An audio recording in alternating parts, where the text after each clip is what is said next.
Ladies and gentlemen, we're going to call our meeting back into order, back into session, if you will.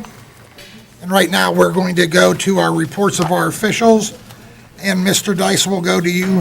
I have nothing. Manager McKinney, you said you had a couple of things you're going to need to discuss, so if you would, please. The first item, Mr. Mayor, is the capital improvement program, as we discussed on Thursday. I just wanted to get direction on how council would like to proceed with that. I had sent an email requesting some work sessions with our staff members for 2 weeks from now, and haven't received any word back other than your message, and Lois is confirming, and your message saying we should probably hold off. So I just wanted to get direction on how council wanted to proceed with that. Council, if you would please address the manager. Would that have to, I guess I'm not real familiar with the procedure, would that have to necessarily take place prior to our budget talks? I mean, could we get rolling on the budget and then possibly open up to capital improvements at a later date? You can choose to do whatever you'd like, I mean, Councilman. it would make more sense to me to try and get a budget established and worry about the millions we may spend on a capital improvement project after we have that budget under control. If I understand right, we had to have certain things turned in by February or something? March. March. But Mr. Hugus was going to be doing that work anyway. Right. Regardless. And I believe Mr. Erb was going to was considering making a motion. He's mentioned on Thursday. He was going to, I don't know if you were going to plan to actually officially do that motion. I would. I just figured I'd let everybody talk. Everybody wanted to say something, but if it's opened up, I'd make the motion that we table this until the new council comes in. Well, seeing that was their desire and that was expressed Thursday, I'll second. Roll call, Sharon. Oh, questions or comments? No, there is none. No, there is not. I'm sorry. Only for Roll table. call. Sharon. What are we voting on, to see if we're going to carry Could this you- over? Could you repeat your Are we voting to carry it over? Yeah, the motion is to table the capital improvements program until the new council comes in January. Okay, but Okay, that it's been seconded, so there's no discussion. Roll call, Sharon, please. Mr. Erb? What about clarification? If somebody needs clarification, Well, is there that has been, part of discussion? there's been. no, I was in the middle of a discussion prior to, You can't have this. But if we're going to go by protocol, folks. Go by there is no protocol. I'll withdraw discussion. the motion. Can you recall it, and then go through our, maybe our Yes. reports, and then do it with Burns' report You or certainly after? can do that. Why don't you I'll withdraw the motion. second? All in favor? Oh, No, there's if he's no- withdrawn, there's and Lois withdrew her second, I didn't that's the hear. end of it. I'll withdraw. Or- Okay, I did. Okay, very good. I'll- So we can continue discussion at this point.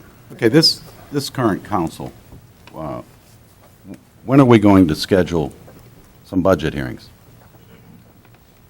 I provided you a whole budget calendar, and they're on there. This was But I last think month. those dates would change drastically now that we are anticipating not doing the capital improvements. No, not really. We're I think they on should be track moved of up, doing exactly personally. what the budget calendar stated. And what was our first date for the, our first budget hearing?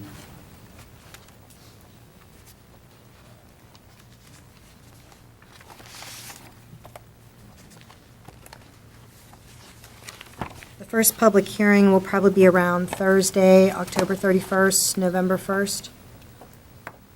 That's our first public hearing that's set. I think with Mr. Duncan, and I don't want to put words in your mouth, Steve. I mean, that's for other beginning of meetings, November. non-public meetings where we can actually discuss and that it still be on TV as we've done in the past. Am I correct in saying that, Mr. Duncan? Yes. Yes, you are. I agree. I Non-public would meetings like- that we put on TV, Yeah, remember we had the wide shots when we had our, but those were public meetings. People, They were meeting More than welcome to department come. heads and.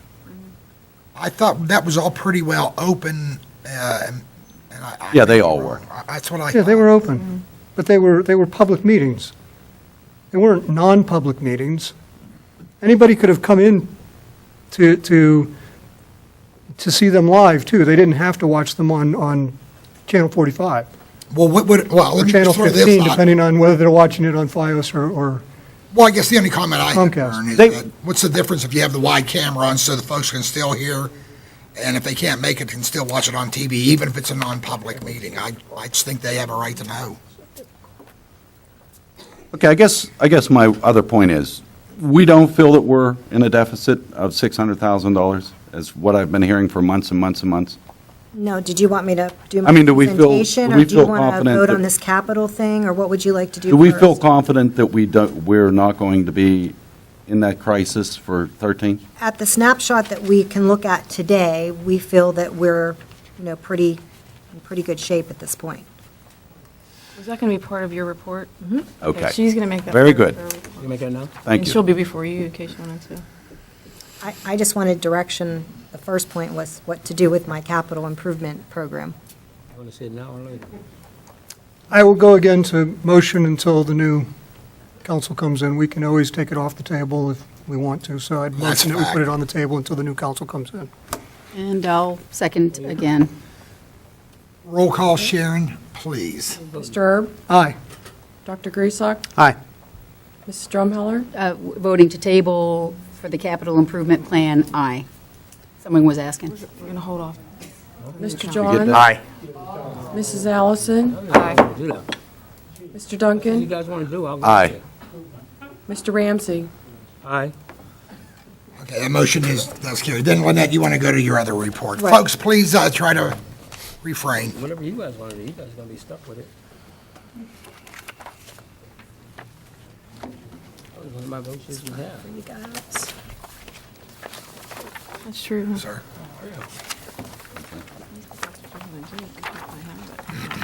So you guys make the decision on your own.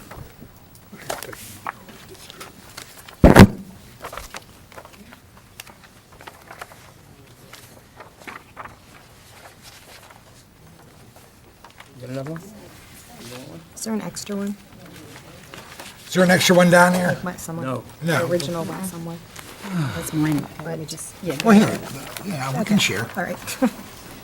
Okay, the first point is, I've provided on the first page of the packet, it's the last page of the expenditure budget report that's within our list of bills, as of a July 2013 snapshot, which indicates a percentage of 55.3%. Like I said, as a snapshot of a 7-month percentage is usually 58.33%. So right now, we're just a little bit under that, so the total does not seem to be out of line with the percentage. So that's what the first page represents of our expenditures. The second page is basically the August 2013 comparisons from 2012 and 2013. You will note, and this is just basically reiterating with what Director Worksman had said, you will note that it appears some items are over, some items are under. Areas of concern for the 2013 budget are the property tax appeals, which impact both the revenue and the tax refunds of approximately $500,000 to $600,000, and the OPEB transfer of $121,000, which was not permitted to be transferred. Thirdly, additional information received from Rose Hare of Keystone Collection. Again, this is reiterating with what Susan had said earlier, indicates that our current EIT will be over-collected this year, estimated at 6.5 conservatively, or more. The budget was 6 million, and the total collections in 2012 were 6.8. So we look to see that will be hopefully offsetting our real estate issue. And then lastly, in the packet, I've again attached a list of shortfall options for council to consider for the remainder of the year if you feel that that is something, a path you want to go down. Questions or comments on this report, council? Yes, Lynette, questions. So I know we're repeating the same thing, but so the property tax appeals, they are affecting us, and that is potentially down. OPEB is down. Earned income tax is up. Correct. Where are we at with our delinquents if we compare? It seems like, Our delinquents are down. now how does that factor in as far as, Well, if you look at the bottom number, you'll actually see the percentage overall. But some areas are up, as I stated, some areas are down. Now, are the delinquents, Last year at this time, we were at a collection rate totally at 82.22%. This year, we're at a collection rate of 85.36%. So the net we're still We're up. actually ahead. the net we're still up? Why is the delinquents, is there any guesstimate on why they're down or the reason behind that? It could possibly be what the tax office is actually working on, where we're at, where we're concentrating our time at.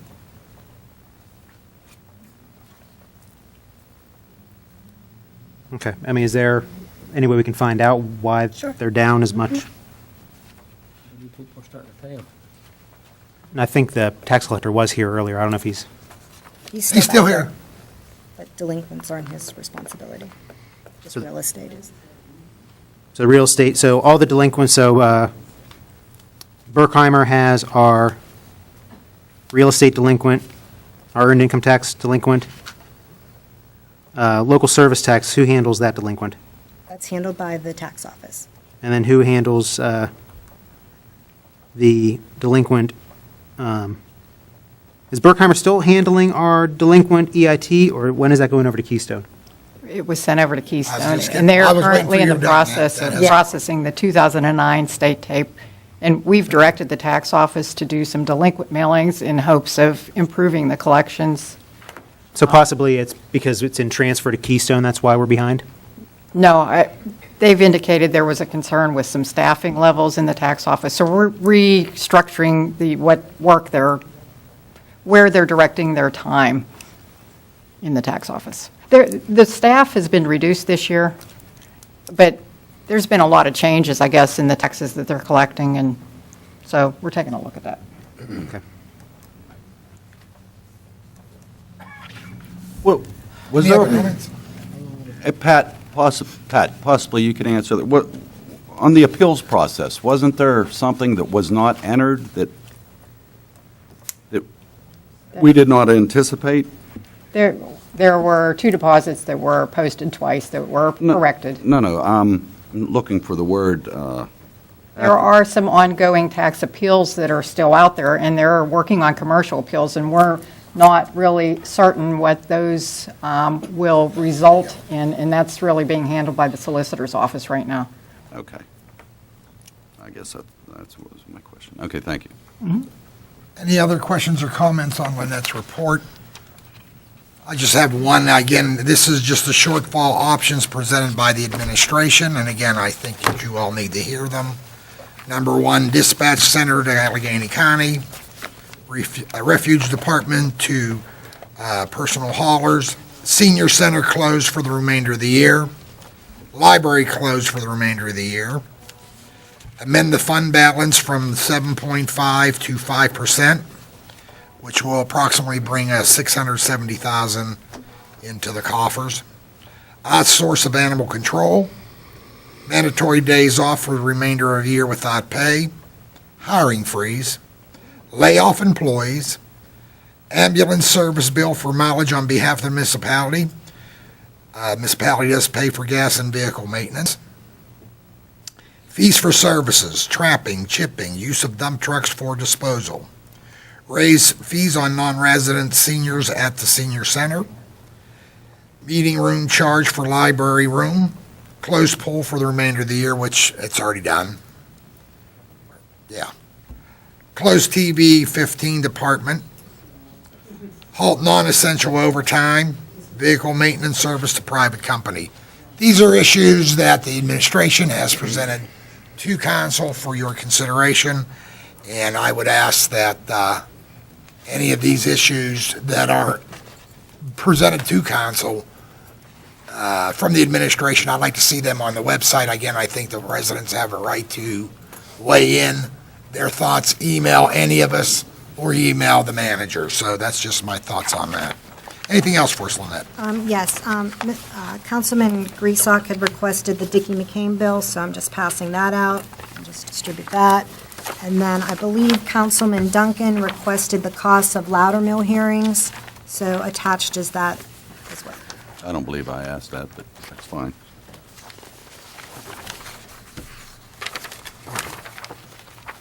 That's all.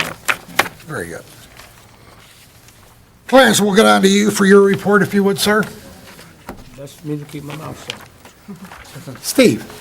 Actually, I have nothing to comment on tonight. Very good. Diane? I have a few things. As everyone is aware, tomorrow is September 11th, which marks the 12th anniversary of the terrorist attacks. My kids were 3 months and 3 years old. I personally think it is very important to make sure this tragedy is never forgotten. We talk about it a lot in our household with our children in an effort to never forget. I encourage everyone to do so, and also to consider supporting the building of the 9/11 Memorial Museum. To honor the memories of all the lives lost and the many courageous men and women who were first responders and who came to our citizens' aid, Survival Straps is humbled to introduce their new 9/11 Memorial Collection, as you can see up on the screen. With your purchase, not only will you have the unique piece to honor the lives lost on 9/11, but you also play an instrumental part in the building of the 9/11 Memorial Museum. The memorial is open and the museum is currently under construction. Survival Straps is part of a program where they will be purchasing and donating several of the cobblestones and granite pavers that will create the walkway to the memorial and museum. 25% of the proceeds from this page, and it's just that specific collection, will go towards that donation. If you buy a product from that page, consider yourself a contributor to the building of the 9/11 Memorial Museum. The pavers will be donated in the name Survival Straps 9/11 Memorial customers and will be given a number that corresponds to the specific cobblestones and pavers. Generations of visitors will be able to visit and locate the stones using the kiosk at the memorial site in the name of Survival Straps 9/11 Memorial customers. They would cost $24.99, so that means from each one, $6.25 will be actually sent to help towards the memorial. I personally have one from their site. They're very well constructed, and you can see that, very well constructed, and it helps to keep the memory, helps everyone to continue to remember what happened on that day. As I said on Thursday, please remember when you're driving that school's back in, and you watch for the kids walking on the streets and also the school bus stops. And next, I have not heard anyone bring this up, but so I guess I'm going to do this. We've had residents and council members make comments and express concerns about police being hired, moving their families, et cetera, to get laid off. I'm referring to the manager's memo. What concerns me is that the comments have not been corrected according to the law. We continue to allow incorrect information to be disseminated and discussed without correction. And I'm going to read from the Pennsylvania State Civil Service Law, which we are required to follow. It says, if for reasons of economy or other reasons it shall be deemed necessary by any municipality to reduce the number of paid employees of the police department, then such political subdivision shall apply the following procedure. First, if there are any employees eligible for retirement under the terms of any retirement or pension, then the reduction in numbers shall be made by retirement. And as of today, we have 4 currently eligible, so if that would be an issue, that's where it starts. If there were none, then you go to layoffs. But and currently, as of today, 4. At the end of the year, there will be 5. This is what the law says. And we've also discussed this in 2009. I don't know, Mrs. Drumheller, when you were here, but this is how it's done. It's basically a forced retirement for those eligible. Currently, there are 4 who are currently eligible, have met their time and their years, who are still on the force, and by the end of the year, there'll be 5. So just so everyone's aware, when we're talking 2 possibly, or however many hired, I just have you up to date on how many currently are eligible and will be. So you're saying that would be a forced retirement? That's what it is. That's what, it's according to the Pennsylvania Civil Service Law, which we're required to follow.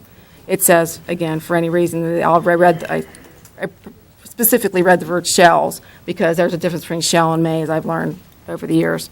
And A is, if there are any eligible for retirement under the terms of the retirement pension law, then such reduction in number shall be made from retirement, shall. So currently 4, at the end of the year, there will be 5. So I hope that puts to ease some mind when we see the families come in here, that they will not be the first ones to go if in an event, it says economic reasons or any other reasons. So I hope to clarify that, and I just want to have proper information out there to the public so they're aware of what would happen. So, and that's again just for the civil service. The Monroeville Convention Center, we have an upcoming wine and jazz festival, September 14th. Advanced tickets $20 per person, $30 $5 per couple. Celebrate Monroeville again will be Thursday, September 19th from 4 to 8:30, $8 admission for adults. Seniors 62 and older, and students K through 12 are 5, and free is under 5 is free. Wedding Clickers Bridal Show, September 22nd, admission's $12 online, $15 at the door. And the Pittsburgh Comic-Con is running September 27th through 29th. One-day pass is $20, two-day pass $35, three-day pass is $50, and under 8 years of age are free with adult admission. And that's all I have today. Thank you. Jim? Yes, Mayor, I have a couple of things. First off, I'd like to congratulate Linda Holleran for being appointed to the Human Needs and Resources Advisory Board, and thank Franny Castilli for her wanting to get involved. And just briefly, all the stuff that goes on up here, all the things that I hear, I'd like to say something just pretty quick. About 18 months ago or so, a fellow council person said to me one time, and his name was Mr. Erb. And when he said it, I laughed. He said, "You don't have any idea how much stress level's involved in this position." And he did say that to me, and I did laugh. And let me tell you something. I've been in a lot of stuff in my life. The stress level for this is unbelievable. But that's okay. That's what I'm here for, and I can handle it. But hopefully it's going to get better. On a lighter side, anybody that knows me knows, and a lot of folks won't like to hear this, but Christmas is coming. I'm involved in the spirit of Christmas for many years, which pertains to the kids that myself and Mr. Hillgrove take care of. We have a couple guest bartending events every year. Our first one this year is going to be September 23rd at Pugliano's down on Route 286. We will have a bunch of people, we will have raffles, yada, yada, yada, so on and so forth. Hopefully it'll be crowded. This year we will do approximately 650 children and around 350 families that we will literally buy toys for and deliver them house to house. So those of you in the audience and at home, if you can stop down, please do. With that, I'm done. What's the date again? September 23rd. Good program, Jim. Lois? Yes, Mayor. Few things that I'll announce, some of them are of a repeat nature. I did want to throw one picture up, and that should be an immediately recognizable stop sign to the people in the 3rd Ward here. Joe, if you would. And that is to, in case anyone wasn't aware, the Glimshare Group has completed their replacement of the stop sign and the road in to the Giant Eagle Shopping Center on Old William Penn. So that is now a place where we will no longer be chancing taking illegal left-hand turns. And some time back, as we followed this, and I've corresponded through, it's literally been years now, they had promised that they would before it got cold. It's definitely not cold today, so I think that this was done about a little more than a week ago, completed. There are still some other landscaping things there, but that Giant Eagle Plaza sinkhole has now been mitigated, and there is a egress and ingress, and nobody's going to get ticketed or take a chance for it, so we're happy about that. That being said, I'll just remind people a couple of things about the senior center's upcoming Monroeville Senior Center Gaming and Shopping. The Monroeville Senior Center will be joining the William McKinley Senior Center for Gaming and Shopping in Ohio and West Virginia. Thursday, Friday, that's November, so I'm going to keep mentioning this, 7th and 8th. And this is the Mountaineer Casino, Racetrack and Resort.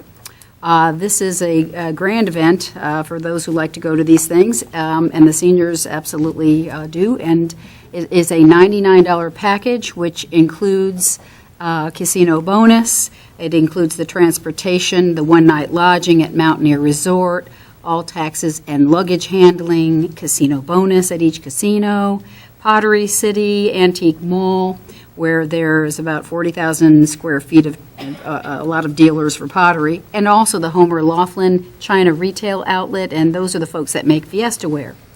The tour protection, if you'd like to add that on, is an extra $8 per person, but if you have questions, and you do have to sign up in the main office by October 11th, please call 412-856-7825. By the way, photo ID is required to receive the bonus. The Monroeville Senior Center will be joining William McKinley Senior Center on a trip to Altoona, Pennsylvania, riding the rails Friday, October the 18th. This sign-up at the main office, which had a deadline of September the 2nd, has been extended, so you can still sign up. This is, a limited number of tickets available, but this is on the 18th of October, Friday, Railroaders Museum, Boyer's Candy, Benzel's Pretzel Outlet, and Oak Spring Winery. So those are great packages. And as always, please check out the Senior Center. Their September-October newsletter is out. I wanted to mention a few other things. One of them was what I had promised. I actually was curious about why there were some pieces of information floating out there they seemed alarming. I wanted to ask about an explanation, and so I had asked Mr. John Yakum if he would kindly do that. He did. He's given me this response, and I have his permission to read it aloud. Mrs. Drumheller, thank you for the opportunity to address some of the concerns raised by you regarding taxes and one of my companies, S&J Enterprises, LLC. Feel free to share this during any discussion of my nomination. Please do not look at this letter as an excuse. It is simply an explanation of some of the history regarding the financial realities facing my company. I will try to be brief. Feel free to contact me if you need further explanation. S&J Enterprises, LLC, is an LLC that was formed primarily to buy and rent real estate. I am a member of the LLC. A member, in my simple understanding, is similar to a stockholder of an incorporated company. I understand there are many more technical differences, but that is how I understand it. It is also my understanding that LLCs were set up by the state as a simpler version for companies to be created. This LLC was formed with the aid of an attorney. Several years ago, several very bad things happened to my LLC that I did not anticipate. I do not believe in good luck or bad luck when it comes to business. Business success and failure, in my opinion, is the result of good or bad planning. This is my company, and I planned poorly, and I take responsibility. During a relatively brief period of time, several bad things happened that I did not anticipate. There was a significant drop in real estate prices. The economy went into a deep recession. One community experienced significant flooding, and I had a property manager go bad on me, including her embezzling thousands and thousands of dollars and her leaving me with a series of very, very bad tenants. Once again, let me repeat myself. It is my fault that I did not manage this situation better and that I was not better prepared. Oftentimes in business, there are learning opportunities, and this time period gave me several good and very expensive lessons. These situations were extremely expensive, which left the company in a poor financial situation. Over the last several years, with improved management, I have attempted to put the company back on solid financial ground. Priorities had to be set and hard decisions were made. It was imperative, if the company was going to survive, that the property continue to have tenants. Oftentimes, preparing for tenants required making unplanned repairs. If the places remained vacant, there would be no way for the company to survive. For several of the properties, the tax payments have been delayed to give the company cash to solve other urgent situations. For many of the properties, the taxes were paid. It was important to keep the cash flow as high as possible to be able to save the whole company. Many of the properties have been placed on the market to be sold to help solve the overall cash situation, including the back taxes. Personal resources have been put into the company in an attempt to shore up the finances. Finally, for the record, no personal withdrawals have occurred during this challenging time. This is an important note. Property taxes are always paid. just some are paid late, and if and when any of the tax delinquent properties are sold. Folks, you got to stay calm, please. Beth, please. Please. Go ahead. Okay, thank you. And personal resources have been put into the company in an attempt to shore up the finances. Finally, for the record, no personal withdrawals have occurred during this challenging time. This is an important note. Property taxes are always paid, just some paid late. And if and when any of the tax delinquent properties are sold before anyone receives any revenue or proceeds, the taxes are satisfied. Beth, please. This includes all back taxes, penalties, and interest. Once again, the situation that led to my company having these issues is my responsibility. And it is my responsibility to work through this difficult financial and economic issue. Business success requires individuals to risk business failure. While this situation has proven to be politically embarrassing, it is simply business, and I will continue to work the business to success with improved management. This will include the taxes being paid either by improving the cash flow or the liquidation of some of the real estate. Thank you for the opportunity to answer your questions.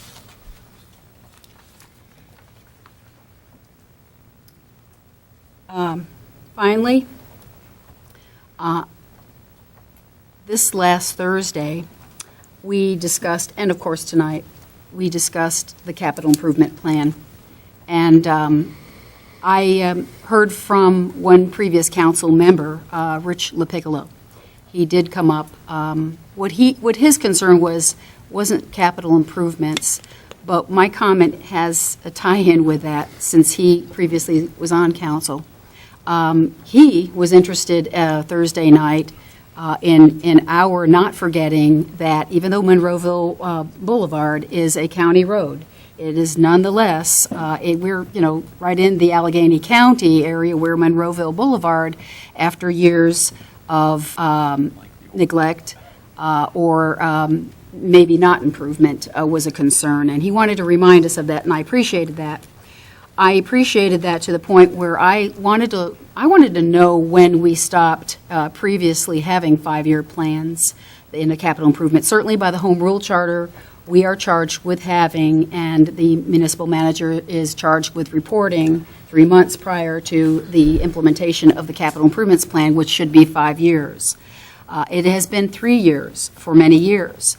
And that sometimes overlaps things like the fire agreement with the 5 fire stations. I look back to ordinance number 1946. And this was an ordinance in the year 1995 when, Thomas Sugar was mayor. However, Joan Lynch was acting as deputy mayor.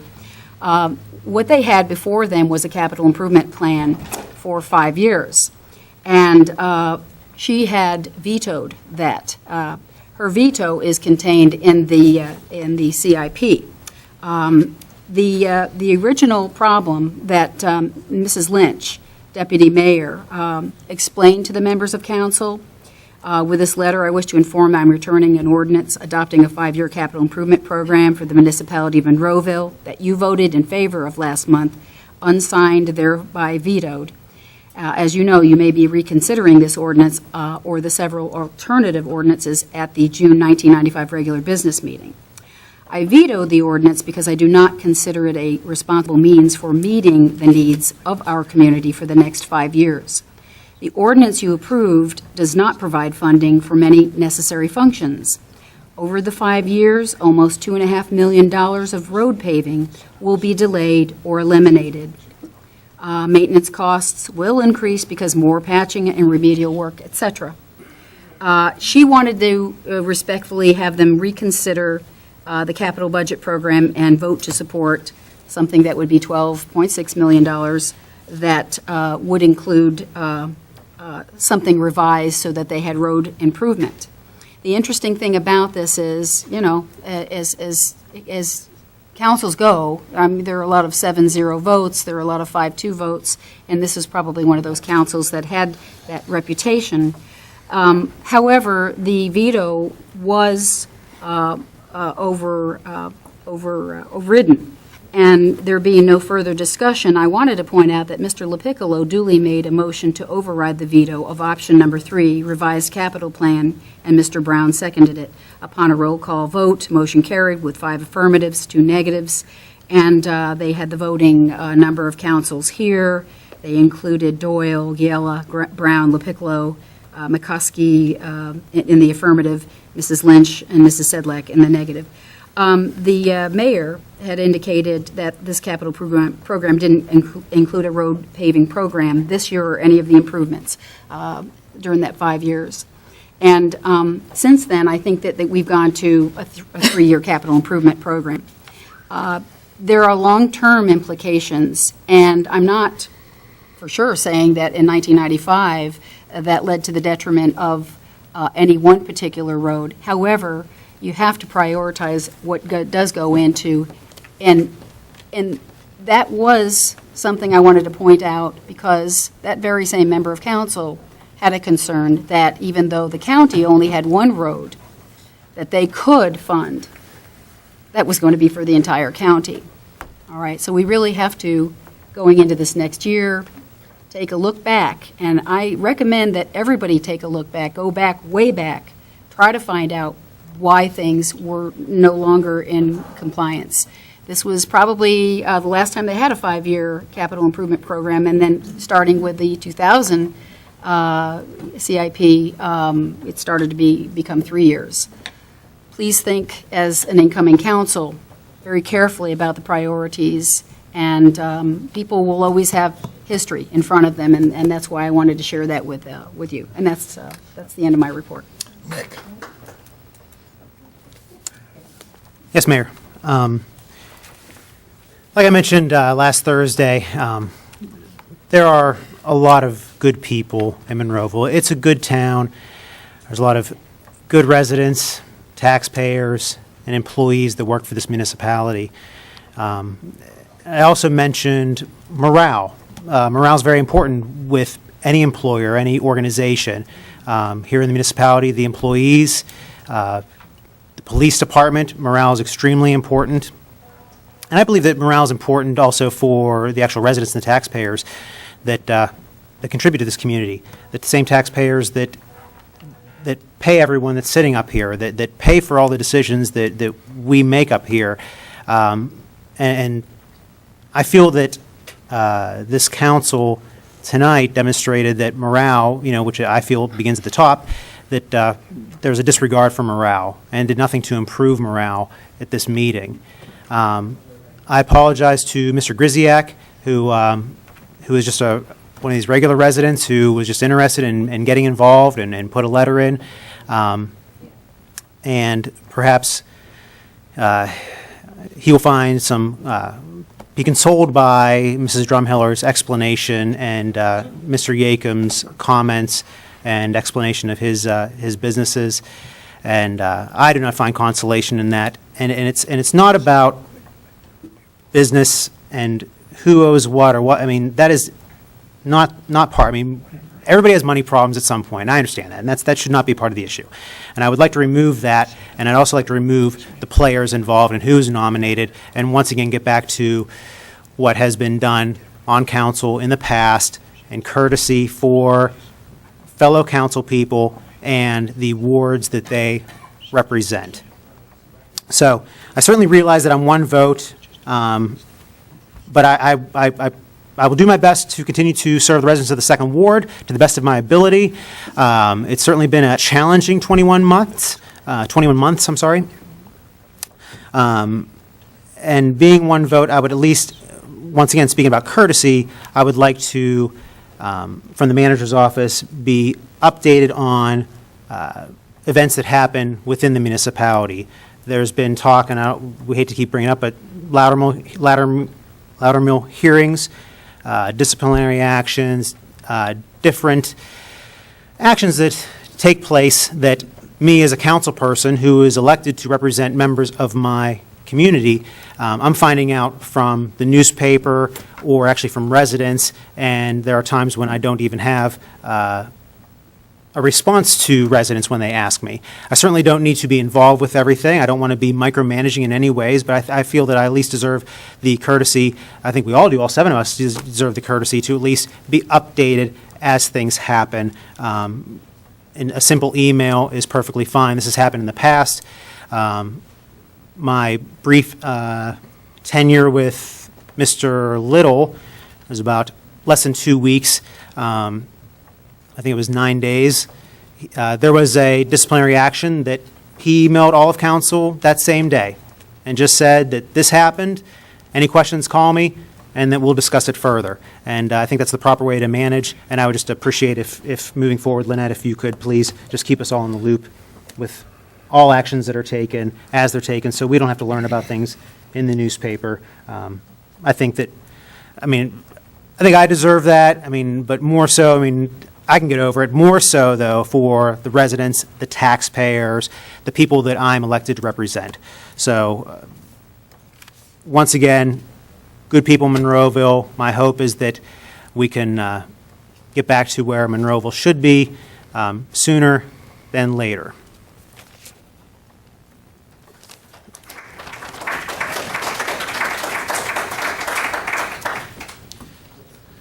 I made this announcement last Thursday about the Monroeville Chorus. They have been representing Monroeville for 20 years, performing at various places, civic organizations, clubs. They do an annual Christmas show. They are always looking for new members, and they are in need of new members to continue to do what they do. Rehearsals are the first and third Wednesday of every month at 7 p.m. at the Good Shepherd Lutheran Church. I believe information about this is on our website and on TV 15. Certainly, if anyone has any additional questions, they can relay to me, and I can get it to where it needs to go. But please, Monroeville Chorus, they're looking for new members. Please help them out. And lastly, it was mentioned a few times on the eve of September 11th.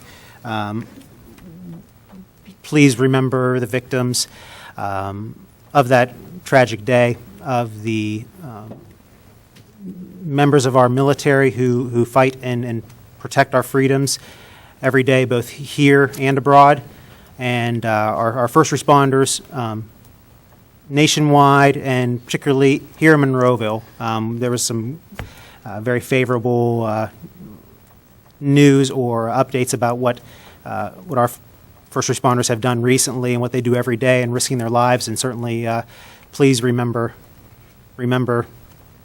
the victims, our first responders, and our military tomorrow and moving forward. And that's all I have for this evening, Mayor. Thank you, sir. Vern. Book Blast is the 15th. That's this coming Sunday.